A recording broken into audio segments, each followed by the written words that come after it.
The pill dissolved slowly under Amara's tongue, bitter and chalky, as she forced her breathing to remain steady. Through half-closed eyelids, she watched her husband Chitty check her pulse, his fingers cold against her wrist. He nodded to himself, then walked out of their bedroom in their Victoria Island mansion. She waited. 1 minute. 2 minutes. Then she spat the dissolved pill into her hand and wiped it on the bedsheet. The house was silent except for the hum of the air conditioner. Then she heard it, voices from below. Multiple voices. In their house. At 2 a.m., Amara crept to the top of the stairs, her heart hammering against her ribs. The voices were coming from the basement. The basement Chitty said was just storage. The basement he told her never to enter because of toxic mold.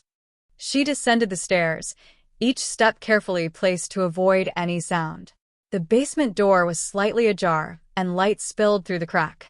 She peered inside, and her blood turned to ice. The basement was a fully equipped medical facility, surgical lights, an operating table, refrigeration units. Chitty stood in his scrubs, talking to 3 men she'd never seen before. But it was what sat on the table that made her knees buckle. A cooler marked with a red cross. And, beside it, photographs of people. Living people with circles drawn around their organs. The kidney is already matched, Chitty was saying in Yoruba. The donor arrives tomorrow night. My wife will be sedated as usual. We'll have 6 hours. Amara's hand flew to her mouth, stifling the scream that threatened to escape. One of the men laughed. Dr. Chitty, you are the smartest man in Lagos. Your own wife sleeps above your operating room and knows nothing. She takes her medicine like a good wife, Chitty replied, and they all laughed. Amara backed away from the door, her whole body trembling. 5 years of marriage. 5 years of trusting him. 5 years of being drugged in her own home while her husband ran an illegal organ trafficking operation beneath her feet. She made it back to the bedroom and slid under the covers, just as she heard footsteps on the stairs. Chitty entered moments later, checked on her once more, then lay down beside her. As his breathing deepened into sleep, Amara stared at the ceiling, her mind racing. She was living with a monster. And now that she knew his secret, she realized something even more terrifying. She might already be marked as his next owner. Hello guys, welcome to my African Tales. Don't forget to like this video, subscribe and share it with your friends, and most important thing, turn your notification bell so you can get informed when I dropped another amazing story. Drop your thoughts and reactions in the comments. What would you do if your spouse tried to kill you and you survive? Will you take a revenge or disappear forever? 3 months earlier, Amara's hands trembled as she tried to remember how she'd gotten to the office. She sat in her cubicle at Zenith Marketing Solutions in Lekki, Lagos, staring at her computer screen, but her memory of the morning was blank. Gone. Like someone had erased it from her mind. Amara. The presentation. Her colleague Ngozi stood at her desk, concern etched on her face. The client has been waiting for 20 minutes. I'm sorry. I thought it was tomorrow. Amara fumbled through her bag, searching for her flash drive. But she knew she'd completed the presentation. She remembered staying up late working on it. Didn't she? This was the 3rd time this month. The gaps in her memory were getting worse, spreading like cracks in glass. Yesterday, she'd found herself at Palm's shopping mall in Lekki with no recollection of driving there. Last week, she discovered a half-eaten plate of jollof rice in her car that she didn't remember buying. Are you feeling okay? Ngozi asked, lowering her voice. You look pale. Amara forced a smile. Just tired. You know how it is. But it wasn't just tiredness. It was the headaches that felt like her skull was being squeezed in a vice. The constant fatigue that made her limbs feel like lead. The way time seemed to skip forward, leaving her stranded in moments she couldn't account for. That evening, as Lagos traffic crawled along the 3rd mainland bridge, Amara gripped the steering wheel and tried to retrace her steps. She'd woken up at 6 a.m. Chitty had made breakfast, scrambled eggs and plantains. They'd eaten together. He'd kissed her goodbye. Then nothing. The next memory was sitting at her desk at 11 a.m. For hours. Gone. When she finally pulled into the driveway of their home, a beautiful white mansion with a fountain in front, the kind of house that announced success, Chitty was already there. His silver Mercedes was parked in its usual spot. Darling, he met her at the door, his handsome face creased with concern. At 38, Chitty was everything Nigerian mothers prayed their daughters would marry: a successful doctor, wealthy, well-connected, and devastatingly charming. You look exhausted. Rough day. Amara collapsed into his arms, breathing in his familiar cologne. I can't remember things, Chitty. It's getting worse. Today I missed an entire presentation. 4 hours of my morning just disappeared. Chitty guided her to the plush sofa in their living room, where their wedding photo hung on the wall, both of them beaming, so full of hope. My love, you've been working too hard. All that stress at the office, the late nights, the pressure. Your body is telling you to slow down. But it's more than that. I feel wrong, like I'm living in a fog. Which is exactly why I want you to take these. He pulled a small bottle from his pocket. Vitamin B complex with some natural supplements.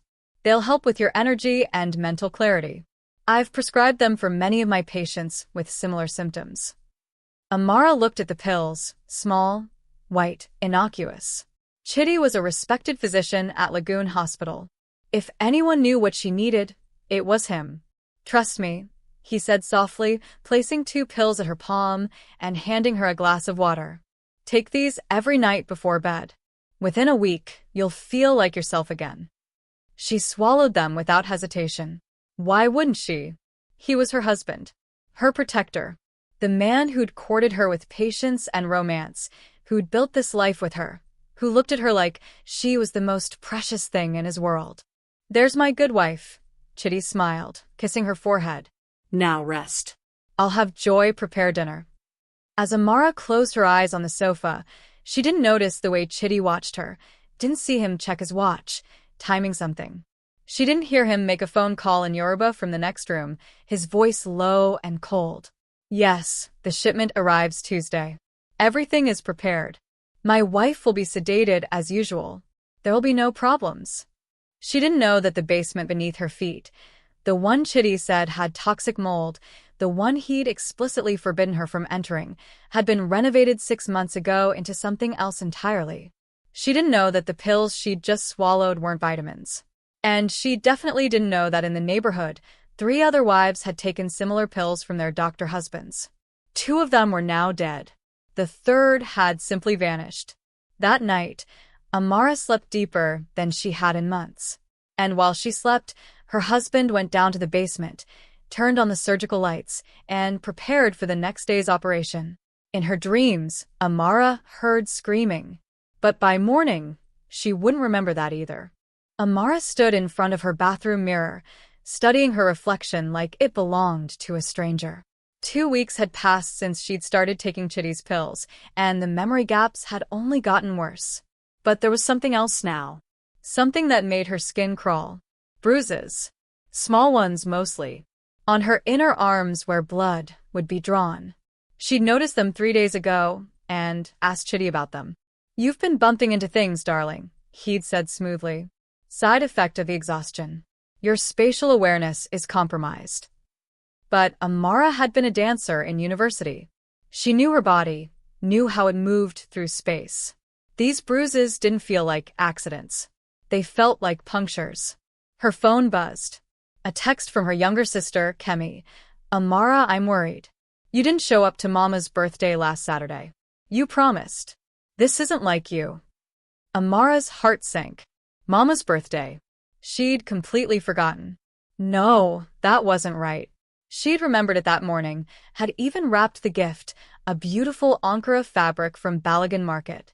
But she had no memory of Saturday at all. She texted back, I'm so sorry. I've been having health issues. I'll explain when I see you. But Kemi's response made her pause. Health issues? Amara, you called me Saturday morning and canceled. You said you had to help Chitty with something urgent. Don't you remember? The phone nearly slipped from Amara's hands. She checked her call log. Sure enough, there was a 23-minute call to Kemi on Saturday at 9:47 a.m. A conversation she had absolutely no memory of having. What had she said during those 23 minutes? That evening, Amara made a decision. She'd spent 2 weeks being the compliant patient, trusting her husband's expertise. But doctors could be wrong. She needed a second opinion. She drove to a clinic in Surulere, far from Victoria Island, where nobody would recognize her as Dr. Chidi Okonkwo's wife. The young doctor who saw her, Dr. Adebayo, listened carefully as she described her symptoms. "I'd like to run some blood tests," he said, his expression troubled. These symptoms, the memory loss, the fatigue, the bruising, they could indicate several things. But I want to rule out toxicity. Toxicity. Exposure to certain substances. Sometimes medications can have unexpected interactions, especially if taken long-term. He paused. "Mrs. Okonkwo, are you taking any medications currently?" Amara hesitated, then pulled the pill bottle from her purse. "My husband prescribed these. He's a doctor. He says they're vitamins." Dr. Adebayo examined the bottle. His frown deepened. "These pills have no markings, no pharmaceutical labeling. That's highly irregular. Do you mind if I have one analyzed?" "Analyzed? Sent to a lab to determine the actual composition. It's just a precaution." Amara felt a chill run down her spine. "Yes. Please." The blood test results would take 3 days. The pill analysis would take 5. Amara left the clinic with a growing sense of dread, but also something else. Clarity. For the first time in months, she wasn't simply accepting what she was told. She was questioning. That night, when Chidi handed her the pills as usual, Amara made another decision. A dangerous one. She pretended to swallow them. The technique was simple. Pills under the tongue, take a large gulp of water, keep your throat relaxed so the pills don't actually go down. She'd learned it from a movie once, never thinking she'd actually need to use it. Chidi watched her swallow, smiled, and kissed her goodnight. "Sleep well, my love." Amara waited until he left the bedroom, then spat the pills into her hand. They were partially dissolved, bitter residue coating her tongue. She wrapped them in tissue and hid them in her cosmetics drawer. Then she lay in bed, forcing her breathing to remain deep and even, waiting to see what would happen when she wasn't actually drugged. At first, nothing. The house was quiet except for the usual sounds, the hum of the refrigerator, the distant bark of the neighbor's dog, the rustle of palm trees in the night breeze. Then, around 1 a.m., she heard Chidi's footsteps. He entered their bedroom quietly, checked her pulse like he always did. She kept her breathing steady, her body relaxed, then left. She heard him descend the stairs. Then more footsteps. Multiple people. In her house. In the middle of the night. Voices drifted up from below, speaking in hushed Yoruba. Amara's heart began to race. Who was in her house? Why hadn't Chidi told her they were expecting visitors? She waited 5 more minutes, then crept out of bed. The marble floor was cold beneath her bare feet as she tiptoed to the bedroom door and opened it just enough to peer through. The living room was empty, but light spilled from the hallway that led to the basement stairs. The basement Chidi had forbidden her from entering. The basement that supposedly had toxic mold. Every instinct screamed at her to go back to bed, to trust her husband, to believe there was an innocent explanation. But Amara had spent 2 weeks losing pieces of herself. 2 weeks of memory gaps and unexplained bruises and a growing certainty that something was terribly, terribly wrong. She moved through the house like a ghost, avoiding the creaky floorboard near the stairs, staying close to the walls where the shadows were deepest. The basement door was ajar, and that's when she heard it clearly.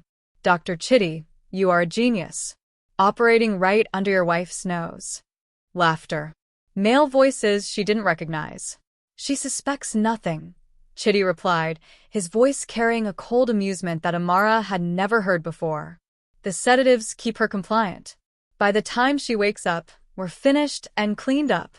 She's the perfect cover, a respectable married doctor, above suspicion." Amara's hand found the wall, steadying herself. Sedatives. He'd been giving her sedatives, not vitamins. Drugging her. In her own home. For months. But why? What were they doing in that basement? She crept closer to the door, her body shaking so hard she was afraid they'd hear her bones rattling. Through the gap, she could see down the stairs.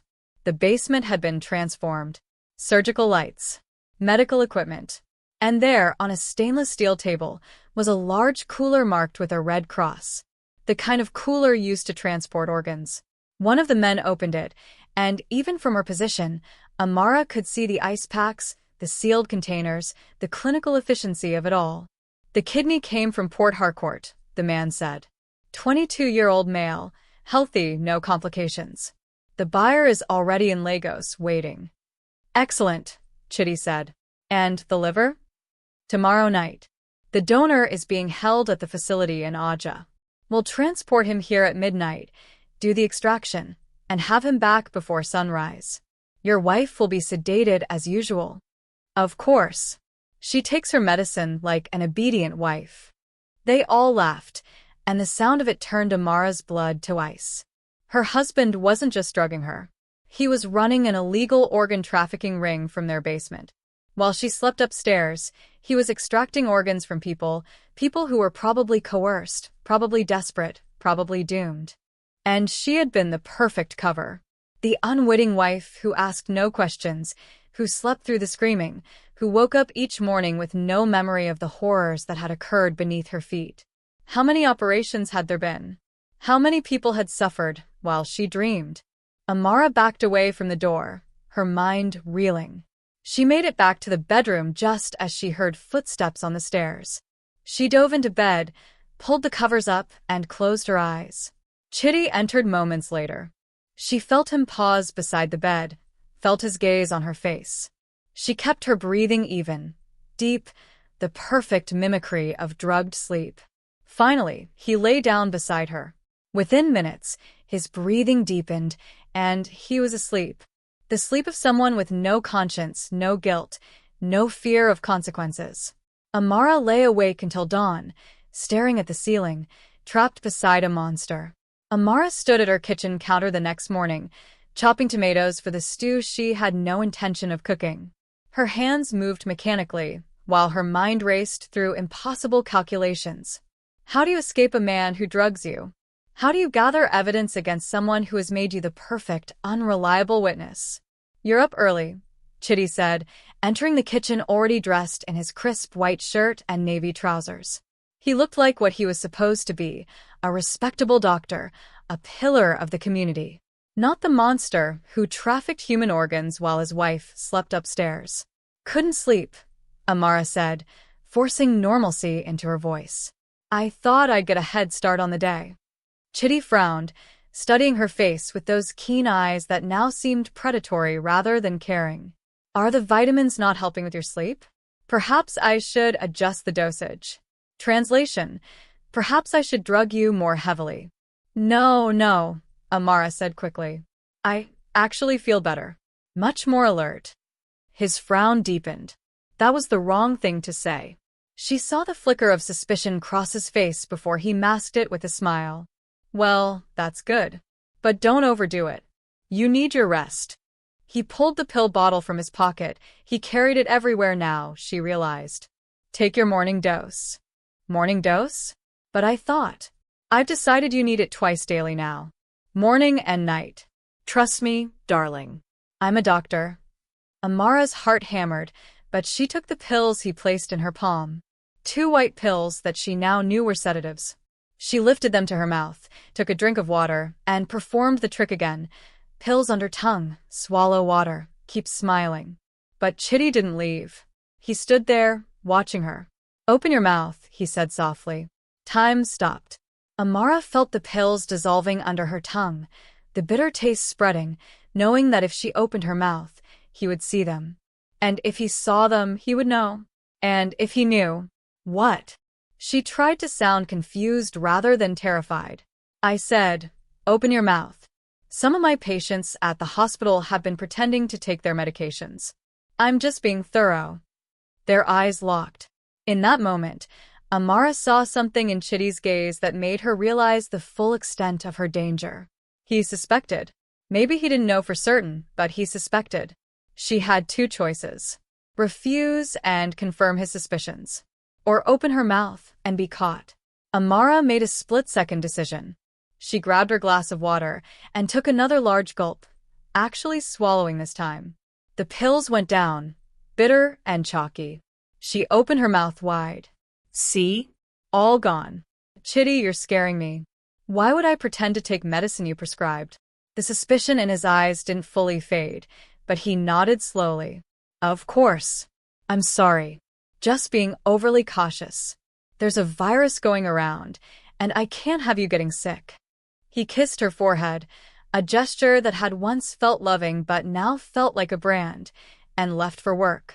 Amara waited until she heard his car pull away, then rushed to the bathroom and forced herself to vomit. She needed those pills out of her system. She needed to stay alert. Because now Chitty was watching her differently. Now she was on borrowed time. Her phone rang. Dr. Adebayo from the clinic in Surulere. Mrs. Okonkwo, I have your results. I think you need to come in immediately. What is it? Your blood work shows high levels of benzodiazepines and other sedative compounds. These are not vitamins, Mrs. Okonkwo. Someone has been giving you powerful sedatives, possibly for months. The levels in your system are concerning. Extended use could cause permanent cognitive damage. Amara's knees buckled. She slid down the bathroom wall, phone pressed to her ear, as the doctor continued. The pill you gave me to analyze? It's a combination of diazepam, zolpidem, and several other compounds. This is not a medication that should be prescribed for your symptoms. In fact, it's not something that should be prescribed at all in this combination. Mrs. Okonkwo, who gave you these pills? My husband, she whispered. Silence on the other end. Then, I see. Mrs. Okonkwo, I think you might be in danger. Is there somewhere safe you can go? Was there? Amara thought of her family in Ibadan, her mother, her sisters. But Chitty knew where they lived. He could find her there easily. Her friends? Most of them were also Chitty's friends. Couples they socialized with, medical professionals who respected him, neighbors who saw them as the perfect couple. Who would believe her? She had no evidence except blood work that could be explained away as a medical error. She had no witnesses. She had a husband who was a respected doctor who could claim she was mentally unstable, that she was paranoid, that she needed help. I'll figure something out, Amara told Dr. Adebayo. Thank you for calling. She hung up and sat in her bathroom, trapped in a beautiful mansion that had become her prison. She needed evidence. Real, undeniable evidence of what Chitty was doing in that basement. Her eyes fell on her phone. The camera. If she could get photos, videos, anything that showed the operating room, the coolers, the men who came at night, then she'd have proof. Then she could go to the police. But that meant going down to the basement. It meant entering the place Chitty had explicitly forbidden. It meant risking everything. That evening, when Chitty came home, Amara greeted him with a smile. She pretended to take her pills. She ate dinner and laughed at his jokes and acted like the compliant wife he expected. And at 1 a.m., when she heard the voices begin again, when she heard multiple people enter her house, she crept out of bed with her phone in her hand. The basement door was ajar as usual. This time, Amara moved past fear into something colder, harder. Determination. She descended the stairs slowly, phone camera already recording, capturing every detail. The surgical lights. The equipment. The men in scrubs. And there, on the operating table, was someone new. A man. Young, maybe 25. Unconscious. With markings on his torso indicating where the incisions would be made. The buyer is waiting at the hotel, one of Chitty's associates was saying. Once we extract the kidney, we have 4 hours to deliver it. And the donor? Another man asked. Chitty's voice was cold, clinical. He's had previous organ sales. He's experienced. He'll survive. Whether he can walk again after we take his kidney is not our concern. He signed the consent form. Under duress, someone laughed. After we threatened his daughter. More laughter. These men were trafficking organs from people who had no choice, who were being coerced, threatened, forced to give up pieces of themselves to save their families. Amara's hand shook as she recorded, but she forced herself to stay still, to capture everything. This was the evidence she needed. This would bring them all down. She was so focused on recording that she didn't hear the footstep behind her until it was too late. A hand clamped over her mouth. An arm wrapped around her waist, lifting her off the ground. She dropped her phone, heard it clatter down the stairs. "Dr. Chitty," a voice shouted. "Your wife is awake." Everything stopped. Chitty looked up from where he stood beside the operating table. His eyes found hers. And in that moment, Amara saw her husband's mask finally, completely fall away. What looked back at her wasn't the man she'd married. It was something cold and calculating and utterly devoid of mercy. "Well," Chitty said softly, walking toward the stairs. "It seems my wife has been very clever. Haven't you, Amara?" He picked up her phone from where it had fallen, looked at the recording, and smiled. "I suspected you might stop taking your medicine. You've been too alert these past 2 days. But I thought I had more time before you'd be brave enough to come down here." "Chitty, please." Amara struggled against the man holding her, but his grip was iron. "Please what, my dear?" Chitty's voice was almost gentle. "Please let you go? Please forgive you for spying on me? Please pretend this never happened." He shook his head. "We're past that now." He turned to his associates. "Bring her down. We need to discuss what to do with my troublesome wife." As they dragged her down into the basement, into the heart of her husband's nightmare, Amara realized she'd made a terrible mistake. She'd thought gathering evidence would save her. Instead, she'd just ensured no one would ever find her. They threw Amara into a chair under the harsh surgical lights. Her wrists were zip-tied behind her back, the plastic cutting into her skin. The young man who'd been on the operating table was gone, wheeled away by one of Chitty's men, while she watched helplessly. "You know what disappoints me most?" Chitty stood before her, still holding her phone. "I gave you everything. This house. This life. Security. Respect. All I asked in return was that you be a good wife. Take your medicine. Sleep soundly. Ask no questions. You drugged me," Amara spat. "For months. While you carved people up for money. While I built an empire," Chitty corrected. "Do you know how much money I've made? Millions.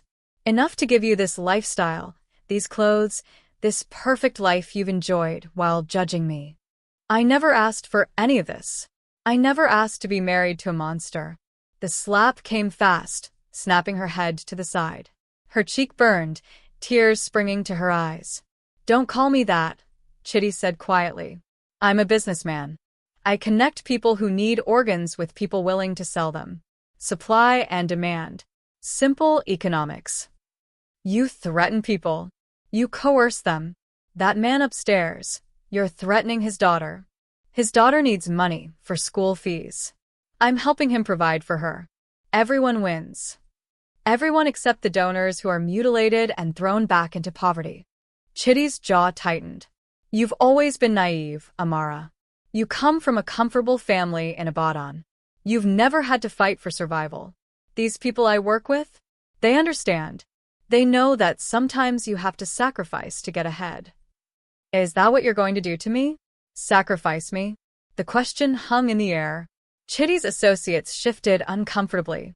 One of them, a short man with a scar across his cheek, spoke up. "Dr. Chitty, what do we do with her? She's seen too much. She knows our faces." "She's also my wife," Chitty said. "Killing her would bring too many questions.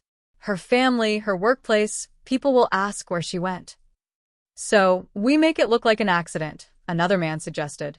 "A car crash. Happens all the time in Lagos. Bad drivers, worse roads." They were discussing her murder as casually as planning dinner. Amara's mind raced. She needed to keep them talking, needed to buy time to think of a way out. "What about Joy?" she asked suddenly. Chitty frowned. "What about her? Our housemaid. Does she know? Is she part of this?" The look on Chitty's face told her everything. Joy, the sweet young woman who'd worked for them for 3 years, who'd served Amara breakfast and cleaned her home and smiled warmly. She was part of it. She'd been part of it all along. "Joy ensures the house is ready for our procedures," Chitty said. "She makes sure you take your medicine. She cleans up afterward. She's been very helpful." Betrayal upon betrayal. Amara had trusted these people. She'd built her life around them. And they'd all been lying. "You can't kill me," Amara said, forcing strength into her voice. "Dr. Adebayo knows. I went to a clinic. They have my blood work. They know about the sedatives. If I die, they'll investigate." She saw the flicker of concern cross Chitty's face. Good. She'd struck a nerve. "What clinic?" he demanded. "Like I tell you. But they know, Chitty. They have evidence. If anything happens to me, they'll go to the police." Chitty grabbed her chin, forcing her to look at him. "You're lying." Am I? Check my phone. Check my call history. "See who I've been talking to." He did. She watched his face darken as he saw Dr. Adebayo's number, saw the multiple calls, the evidence that she'd been building a case against him. "This complicates things," the scarred man said. "No," Chitty said slowly. "This gives us leverage. If Amara cares about this doctor who helped her, she'll cooperate. Won't you, darling?" "Cooperate how?" "You're going to call Dr. Adebayo. You're going to tell him it was all a misunderstanding, that you were confused, that the medication was legitimate, that you're feeling better now. You're going to make him believe that everything is fine. And if I don't, then we visit Dr. Adebayo. We make sure he can't talk to anyone ever again. And then we visit your family in Ibadan. Your mother, your sisters. Little Kemi, who's starting her master's program at University of Lagos." Chitty's smile was cold. "I know where everyone you love lives, Amara. I know their routines, their vulnerabilities. If you want them to stay safe, you'll do exactly as I say." Amara's blood ran cold. He was threatening her entire family. This wasn't just about her anymore. If she didn't comply, everyone she loved could be in danger. "You're a monster," she whispered. "I'm a survivor," Chitty corrected. "And so are you. You're going to survive this, Amara. You're going to go back upstairs, sleep in our bed, take your medicine like a good wife. And this little rebellion of yours will be over." "For how long? Until you decide I know too much? Until I'm not useful anymore? Until I say otherwise." He cut the zip ties and pulled her to her feet. "Let's go make that phone call." But as they climbed the stairs, Amara's mind was working furiously. Chitty thought he'd won. He thought she'd be compliant, scared, broken. But he'd made a mistake. He'd shown her the full extent of his operation. He'd revealed his associates' faces. He'd confirmed that Joy was involved. He'd given her information, dangerous information that could bring down his entire network. And most importantly, he'd underestimated her. At the top of the stairs, Amara made her move. She grabbed the railing and swung her body around, kicking hard into Chitty's chest. He stumbled backward, arms flailing. For one heart-stopping moment, he teetered at the edge of the stairs. Then he caught himself. But it was enough. Amara ran. She bolted through the house, hearing shouts behind her. The front door was locked. Chitty had deadbolts that required keys. She pivoted, racing toward the back of the house, toward the kitchen, toward the door that led to the garden. Behind her, footsteps pounded. Multiple men giving chase. She burst through the kitchen door into the humid Lagos night. The garden was dark, thick with plants and shadows. She ran along the side of the house, her bare feet slipping on wet grass. She could hear them spreading out, searching. They were between her and the front gate. She couldn't escape that way. But there was another way. The side wall, near the garbage bins. It was 8 feet tall, but there was a tree beside it. If she could climb. Hands grabbed her from behind. One of Chitty's men had found her. She screamed, fighting, clawing, biting. He cursed and loosened his grip just enough for her to break free. She ran for the wall, jumping for the lowest branch. Her fingers caught it. She pulled herself up, ignoring the pain in her arms, the terror pumping through her veins. "Get her!" Chitty's voice rang out. "Don't let her escape." Amara climbed higher, reaching for the top of the wall. Below, they were grabbing at her feet. One more pull. One more. Her hand closed on the top of the wall. She hauled herself up and over, dropping down on the other side into her neighbor's compound. She landed hard, pain shooting through her ankle. But she was over. She was out. She limped through her neighbor's garden, praying their dogs wouldn't bark, praying no one would see her. At the front of their house, she could see the street. Freedom was 15 feet away. That's when she heard the voice behind her. Going somewhere, madam? Joy stood in the shadows, holding a phone. She'd been calling Chitty, telling him exactly where Amara was. Joy, please, Amara begged. Don't do this. I've always treated you well. I trusted you. And Dr. Chitty pays me well, Joy replied. More than you ever did. He sends money to my family in Benin. He paid for my brother's surgery. What have you done for me except smile and say thank you when I clean your toilet? The words stung more than they should have. Amara had thought kindness was enough. But kindness didn't pay bills. Kindness didn't save dying brothers.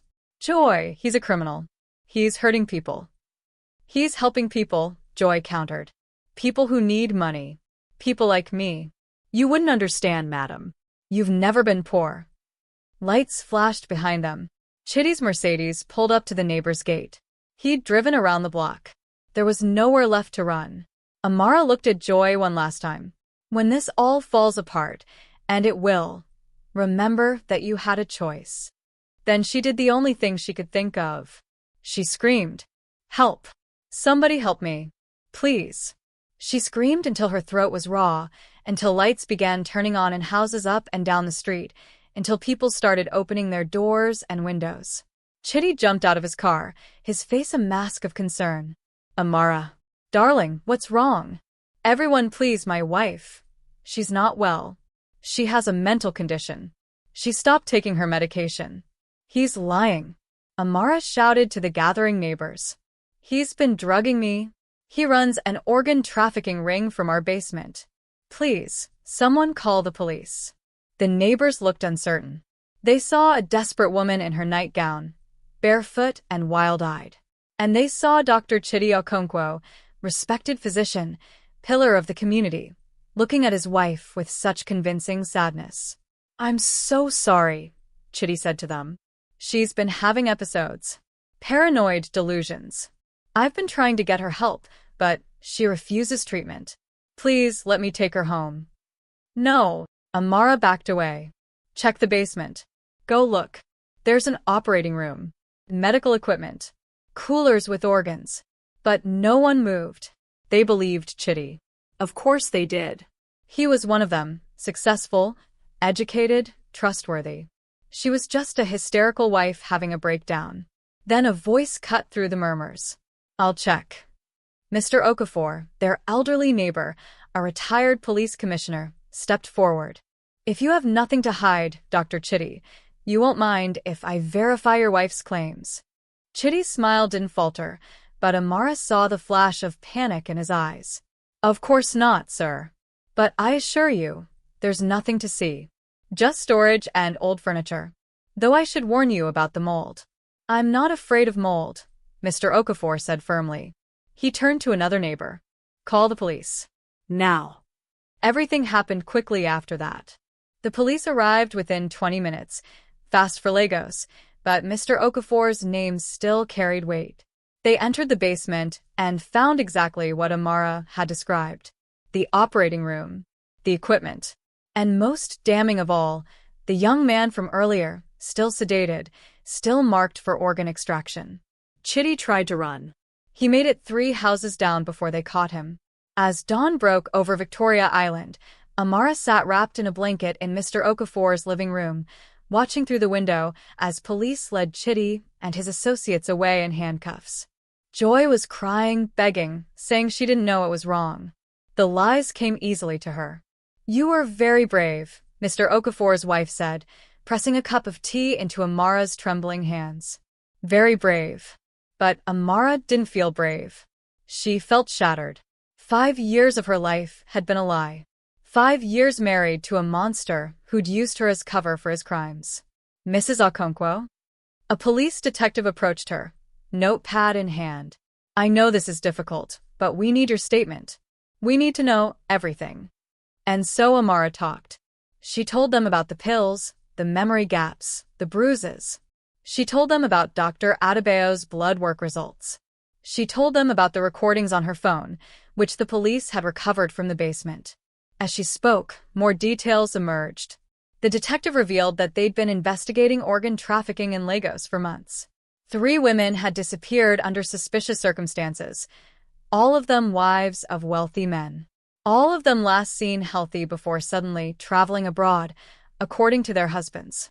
We believe Dr. Okonkwo may have been involved in their disappearances, the detective said carefully. Were you aware of any previous wives? Amara's blood turned cold. Previous wives? Dr. Okonkwo was married twice before you. Both marriages lasted approximately 5 years. Both wives disappeared.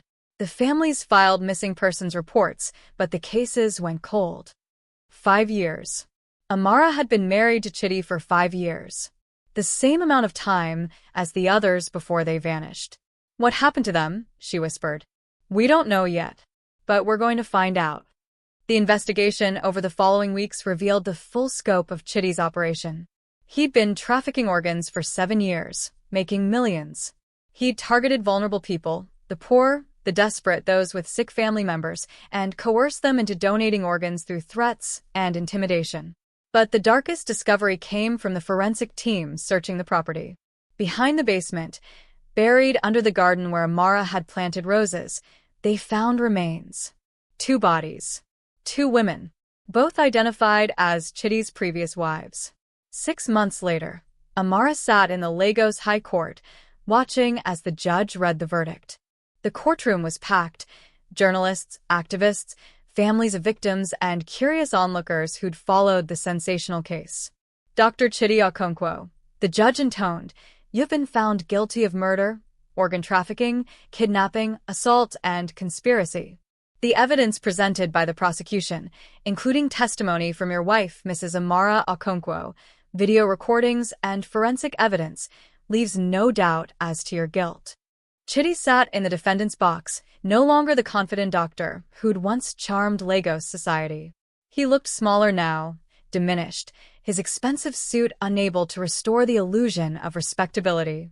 You exploited the vulnerable, preyed on the desperate, and murdered those who threatened to expose you. You betrayed the oath you took as a physician and the vows you made as a husband.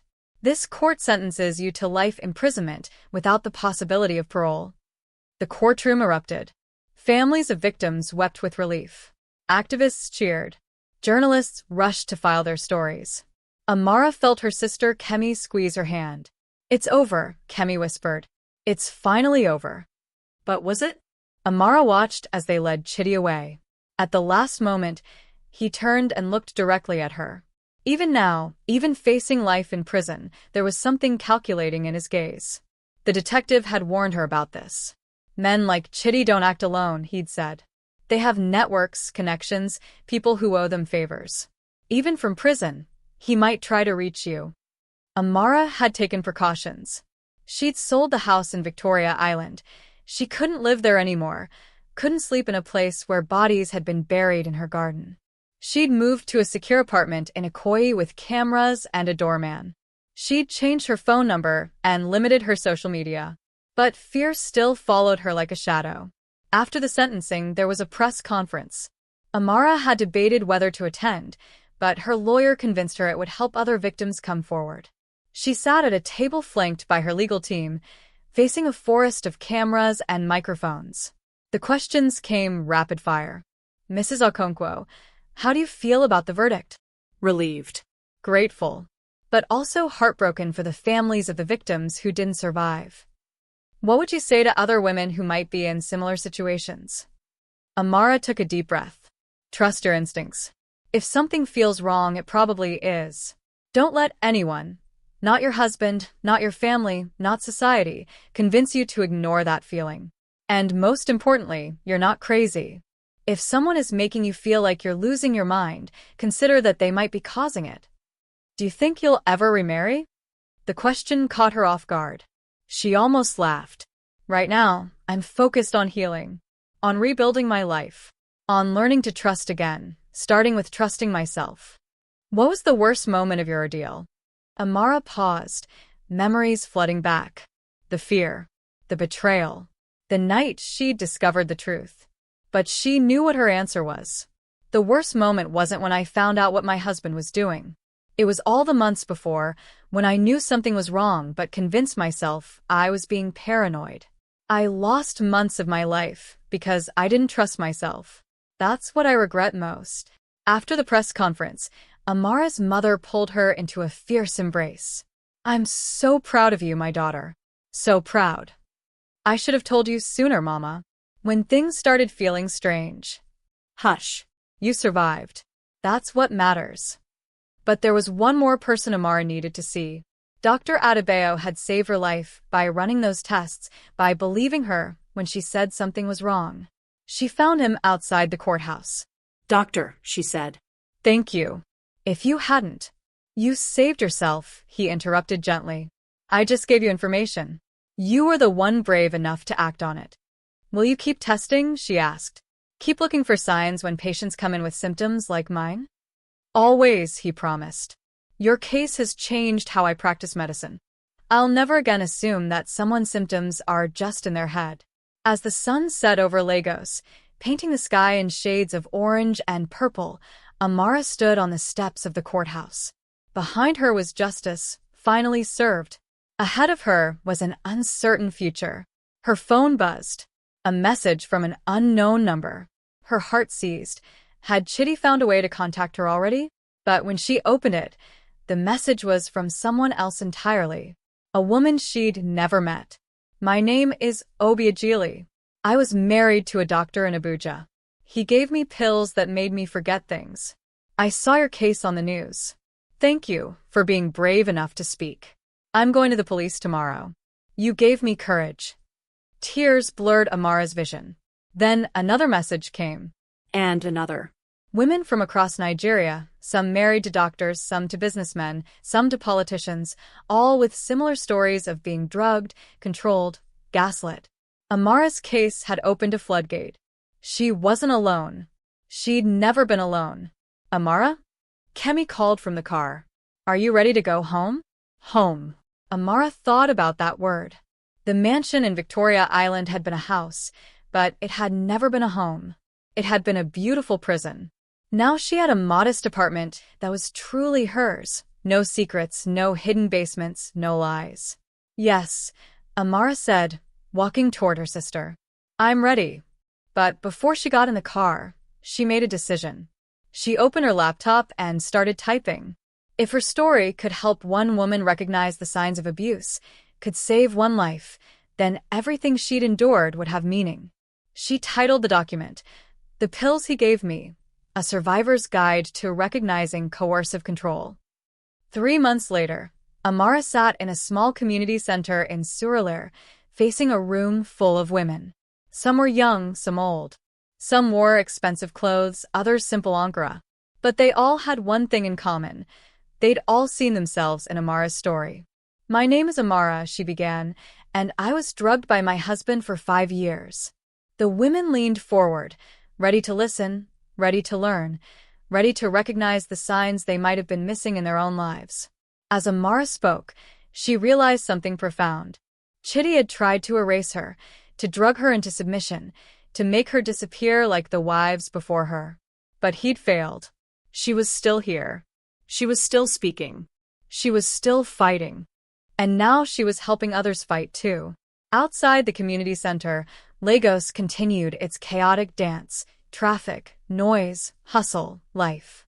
But inside this room, something quieter but equally powerful was happening. Women were finding their voices. They were learning to trust their instincts. They were discovering that they didn't have to swallow the pills, literal or metaphorical, that men in power tried to force down their throats. Later that evening, as Amara walked through the streets of Surulere, her phone rang. Unknown number. She almost didn't answer, but something made her pick up. Mrs. Okonkwo? A woman's voice, hesitant. My name is Detective Amina Bello. I'm calling from Abuja. We just arrested a doctor here, Dr. Emeka Nwosu. His wife came forward after reading your story. When we searched his house, we found what you found. An operating room. Victims. Everything. Amara's heart hammered. Is his wife safe? Yes. Thanks to you, she knew what to look for. She knew to stop taking the pills. She knew to document everything. The detective paused. Mrs. Okonkwo, I think this is bigger than we realized. I think there might be a network of these men operating across Nigeria. Would you be willing to help us investigate? Amara looked up at the Lagos sky, at the stars barely visible through the city's light pollution. Once, she'd been a victim, drugged and helpless. Then she'd been a survivor, fighting for her life. Now she had a chance to be something more. A warrior. An advocate. A voice for those who couldn't speak. Yes, Amara said. Tell me what you need. As she walked home that night, Amara thought about the pills Chitty had given her. Those small white tablets that were supposed to erase her, control her, make her compliant. But they hadn't. They'd revealed his true nature. They'd shown her own strength. And in the end, they'd brought down not just one monster, but potentially an entire network. The pills Chitty gave her were meant to be her prison. Instead, they became the key to her freedom and the freedom of countless others. And that, Amara thought, was the sweetest justice of all. 1 year later, Amara stood at a podium in the National Assembly in Abuja. Before her sat lawmakers, activists, and survivors. She'd been invited to speak in support of new legislation, the Anti-Coercive Control and Medical Abuse Act, that would make it easier to prosecute cases like hers. When I swallowed those first pills, Amara said, her voice steady and strong, I didn't know I was swallowing my silence. But the day I pretended to swallow them, the day I chose to see the truth, I found my voice. The audience erupted in applause. Today, I stand before you not as a victim, but as a survivor. And I'm not alone. Thanks to the courage of women across Nigeria, we've exposed 17 cases similar to mine. 17 women who were being drugged, controlled, and abused by men they trusted. She paused, making eye contact with survivors in the audience. To any woman watching this, any woman who feels something is wrong, who is losing time or losing herself, trust that feeling. You're not crazy. You're not imagining it. And you're not alone. We are here. We believe you. And we will fight for you. As Amara left the assembly that day, she passed a newsstand. The headline read, Organ Trafficking Network Dismantled, 47 Arrests Across West Africa. She smiled. It wasn't over. It would never be completely over. But it was beginning. A reckoning. A revolution of women refusing to be silenced. Amara's phone buzzed. A text from Kemi. I saw you on TV. Mama is crying. She's so proud. We all are. Amara typed back. Tell her I'm coming home to Ibadan this weekend. I want to sleep in my old room and eat her egusi soup. I want to remember who I was before Chitty and celebrate who I've become after him. As she walked through Abuja's streets, Amara realized something. Chitty had stolen 5 years of her life. But in fighting back, in refusing to be erased, she'd gained something infinitely more valuable. She'd gained herself. And no one, no husband, no abuser, no monster, could ever take that away again.